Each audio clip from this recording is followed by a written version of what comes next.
সবাইকে স্বাগতম। Everything is ওকের চতুর্থ দিনে ব্লগে।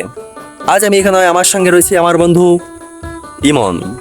হ্যালো বন্ধুরা, আজ আমরা রঘুনাথপুরের কিছু মজাদার খাবার খুঁজে বের করব এবং আপনাদের সঙ্গে শেয়ার করব।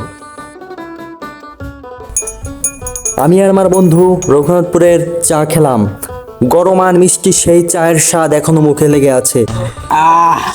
একেবারে অসাধারণ অনুভূতি।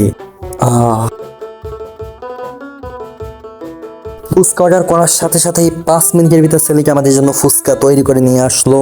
এবার ট্রাই করার পালা। আমি আর আমার বন্ধুরা রঘুনাথপুরের ফুচকা খেলাম।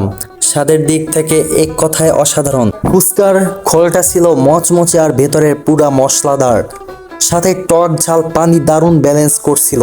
বন্ধুরা খুব মজা করে খেলাম। যদি ফুচকার আসল স্বাদ নিতে চাও, একবার রঘুনাথপুরের এই ফুচকা ট্রাই করতেই হবে।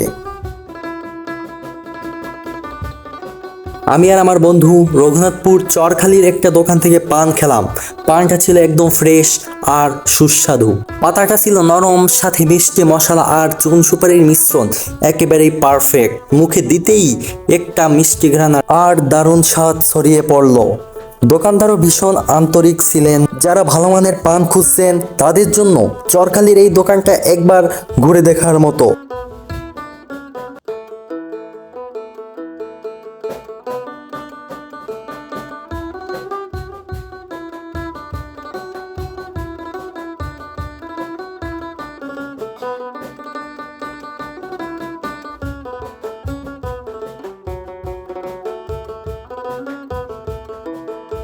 আজকের দিনটি ছিল মজার এবং সুস্বাদু। রঘুনাথপুরে খাওয়া সত্যিই অসাধারণ।